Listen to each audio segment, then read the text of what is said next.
அன்பான இதயங்களே, ஒரு முக்கியமான விஷயம் சொல்லணுங்க. இந்த உலகத்தில் நடக்கும் போர்கள் சாதாரணமல்லங்க. இதைத்தான் பைபிள் முன்பே எச்சரித்ததுங்க. நீங்கள் போர்களையும் போர் செய்திகளையும் கேட்பீர்கள். மத்தேயு 24:6. இப்போ நியூஸ் பார்த்தீங்கன்னா என்னங்க தெரியுது? பல நாடுகளில் போர் நடக்குது, மக்கள் பயத்தில் இருக்காங்க. இந்த போர் ஏன் நடக்குது என்று கேட்டால், நாடுகளுக்கு நடுவில் சண்டை, அதிகாரம், பாதுகாப்பு பிரச்சனைகள் இதுதான் காரணம் என்று சொல்லுவாங்க. ஆனால் இதை பார்த்தா நமக்கு ஒரு விஷயம் நினைவுக்கு வருங்க. வேதகாமம் இதை முன்பே சொல்லியிருக்குங்க. உலகத்தின் போர்கள் நடக்கும், அதனால் மக்கள் பயப்படுவார்கள் என்று. இதுக்காக ஒரு சின்ன ப்ரே பண்ணிடலாங்களா? கர்த்தாவே, இந்த உலகத்தில் நடக்கும் போர்களால் துன்பப்படுகிற மக்களை நீர் காப்பாற்றுங்களப்பா.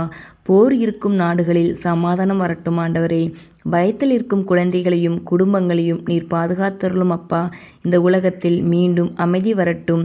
இயேசுவின் நாமத்தில் ஜெபிக்கிறோம், ஆமேன். இந்த ஜெபத்தை ஒத்துக்கொண்டீங்கன்னா ஆமேன் என்று கமெண்ட் பண்ணுங்கள்.